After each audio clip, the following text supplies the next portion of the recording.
মিথিলা, রিমা ব্যবস্থা করে দিল, সেই জন্যই তোমার সাথে দেখা করতে পারলাম।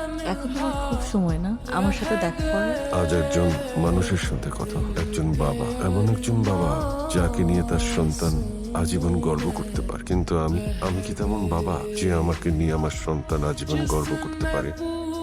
ঠিকই বলছো, আমি একটা অসামাজিক প্রাণী। কারণ সামাজিক প্রাণীর না সন্তান জন্ম দেওয়ার ক্ষমতা আছে, আমার সেটাও নাই। এটা কোনো কথা?